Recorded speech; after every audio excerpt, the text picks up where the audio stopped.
The OECD spends a great deal of time monitoring and mentoring governments on their ability to deliver growth. But growth isn't an end in itself. It's a means to securing human progress. Human progress, as we've come to think of it, is built on our ability to leverage natural resources like energy, water and minerals. Now, economists like to think about that pursuit of progress in terms of making use of different stocks of assets or capital. There's natural environmental capital, physical man-made capital, and social or human capital. The global civilization we've built has involved the massive transformation of natural assets into physical and human capital. The results in barely 200 years have been little short of incredible. But there's a growing concern that these assets aren't entirely substitutable.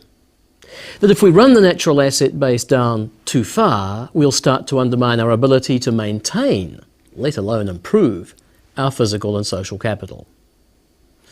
Where the limits might lie isn't clear.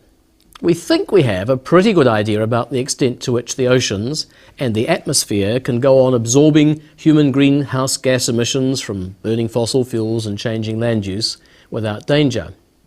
We have no clear idea about the extent to which we can allow the planet's biodiversity to shrink without costly feedbacks. What we do know is that we have to use resources more efficiently. In other words, we have to decouple our attempts to grow our economies from the ongoing rundown of our natural capital. The scale of that challenge can be neatly illustrated using the climate change example.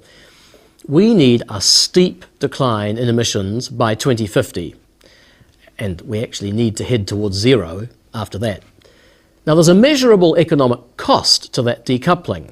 It implies a level of recorded GDP 4% lower in 2050 than it would otherwise have been. We're still much richer, but not quite so rich. But the flip side is that we're seeking to head off costs of an action that could be much, much larger.